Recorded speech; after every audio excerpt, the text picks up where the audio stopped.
Beat 'em ups is one of my favorite games genres, if not my most favorite game genre. It's competing a bit with role-playing games. I do enjoy a good beat 'em up. There's some level of satisfaction by punching bad guys in the face and look cool while doing so. And thankfully, and sometimes not so thankfully, there's an awful lot of beat 'em ups to pick from. Double Dragon, while not being the first beat 'em up by a long shot, definitely spawned a huge wave of beat 'em ups due to its popularity. And while I'm not going to necessarily claim that a Vigilante was inspired directly by a Double Dragon, it was definitely a game that was in its wake. Just like in Double Dragon, your girlfriend has been kidnapped and no one else is willing to do something about it, so you go out with clenched fists and bad breath and do something about it.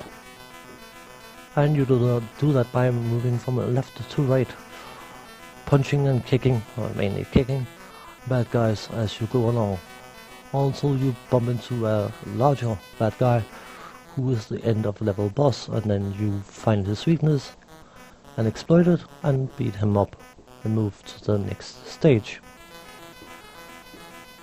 I don't want to sound like I'm knocking this game, because you can't really complain about the game being generic when the parent game was also very generic. I used to own a Sega Master System, and I had the Sega Master version of this game, the Sega Master System, and while it was enjoyable, it was also very generic. Nothing. It didn't reinvent the wheel in any way, shape or form.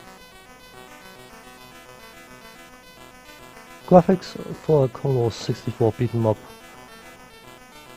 of this type is actually quite decent. It actually has some surprisingly good animation compared to a lot of other beat 'em ups on the Commodore 64. Comparing it to Double Dragon would be unfair, because Double Dragon cannot be compared to anything. And I'm saying that in the most negative sense of the word, because the Double Dragon it barely qualifies for a game on the Commodore 64. But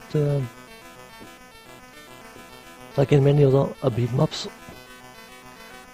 both the home computer versions and the arcades for that matter, you find that you have one move which is significantly stronger or more efficient than any of the other moves available, and in the case of this game, it is definitely the high kick.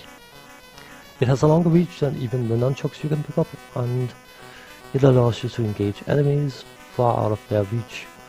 Of course, these choky guys, if they get hold of you, you have to waggle your joystick, the one you use to control the game, in order to get free, and I fail to do that because I'm skilled. The sound, well, the punching, kicking is, again, I don't hate it, I don't like it, it's like a cup of coffee that's not specifically to my liking, but I will still drink it because it's a cup of coffee. One thing I do find interesting about this game is the choice of music. I probably would expect something more dramatic than this funky tune playing, but it's probably inspired by a similar tune on the arcade. What can I say? I know I'm a bit harsh in my high school list name, but it's not bad, it's not great, it is. You can manage without it, it won't harm you to play it. On that note, I'm going to say thanks for watching, take care, and see you next time. Bye bye for now.